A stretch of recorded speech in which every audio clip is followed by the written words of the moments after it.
एक बार की बात है, एक नगर में रामधन नाम का एक राजा रहा करता था। वह बड़ा ही दानी और पराक्रमी था और हमेशा अपनी प्रजा की भलाई करने के लिए तत्पर रहता था। आसपास के सभी नगरों में उनका बहुत आदर सम्मान था। यहाँ तक कि शत्रु राजाओं ने भी उनकी दानवीरता के किस्से सुने थे। एक शत्रु राजा ने यह फैसला किया कि हमें अपने साम्राज्य को बढ़ाना है, इसके लिए हमें रामधन के साम्राज्य को छीनने के लिए युद्ध करना होगा। ऐसा सोचकर शत्रु राजा ने अपनी सेना को प्रशिक्षण देना शुरू कर दिया ताकि हारने की कोई गुंजाइश ना रहे। मौका पाकर उसने रामधन के साम्राज्य पर आक्रमण कर दिया। रामधन इस युद्ध में हार गया। मजबूरन उन्हें अपना साम्राज्य छोड़कर जंगल में भटकना पड़ा। भले ही वह युद्ध में हार गए थे, किंतु उनकी ख्याति अभी भी कम नहीं हुई थी। जंगल में रहकर वह सभी कार्य करते थे जो एक साधारण मनुष्य अपनी जीविका को चलाने के लिए करता है, लकड़ी काटना, स्वयं अपना भोजन बनाना आदि।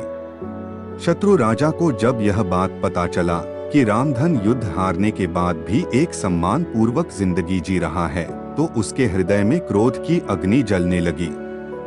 उसने पूरे साम्राज्य में खबर फैला दी, यदि रामधन को कोई बंदी बनाकर उनके महल में पकड़ कर ले आएगा तो वह उसे 100 दीनार का इनाम देंगे। यह खबर हर तरफ आग की तरह फैल गई। यह खबर रामधन तक भी पहुंच चुकी थी, लेकिन भोजन कम मिलने के कारण अब वह लोगों की पहचान में नहीं आ रहे थे। वह बहुत दुर्बल हो चुके थे। कोई उन्हें देखकर कह भी नहीं सकता था कि वह राजा रामधन थे। रोज की तरह वह जंगल से लकड़ियां काटने के लिए निकले, तभी वह क्या देखते हैं कि वहां पर एक व्यक्ति बैठकर रो रहा था। वह उसके पास पहुंचे और कहने लगे, तुम्हें क्या हुआ, तुम ऐसे क्यों रो रहे हो? व्यक्ति ने कहा, मेरे पिताजी की तबीयत बहुत खराब है और उन्हें इलाज की सख्त जरूरत है। मेरे पास इतने पैसे नहीं कि मैं उनका इलाज कर सकूं।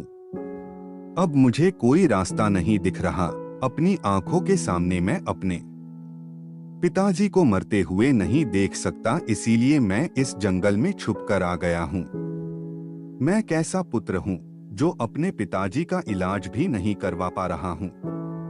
अब तो ईश्वर से यही दुआ है कि उन्हें बुलाने से पहले ईश्वर मुझे बुला ले। रामधन ने कहा, तुम ऐसी निराशाजनक बातें क्यों करते हो? चिंता मत करो, मैं तुम्हें पैसे दिलवाता हूँ, तुम मेरे साथ चलो। ऐसा कहकर वह उस व्यक्ति के साथ शत्रु राजा के समक्ष उपस्थित हो गया। शत्रु राजा ने कहा, कौन हो तुम दोनों? रामधन ने कहा, मेरे शरीर की दुर्बलता के कारण शायद आपने मुझे पहचाना नहीं। मैं राजा रामधन हूँ, जिसको पकड़ने के लिए आपने 100 दीनार का इनाम रखा है।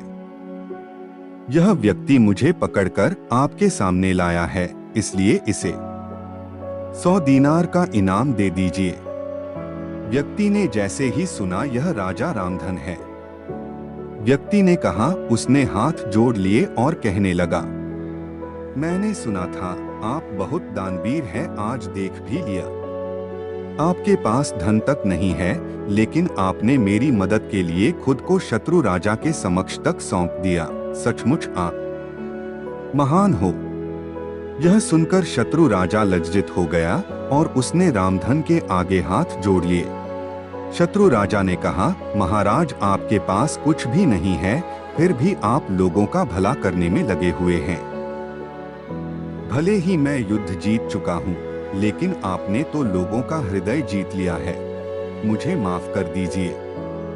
मैं आपका साम्राज्य आपको सम्मान सहित लौटता हूँ और इस गरीब को 100 दीनार का इनाम भी देता हूँ।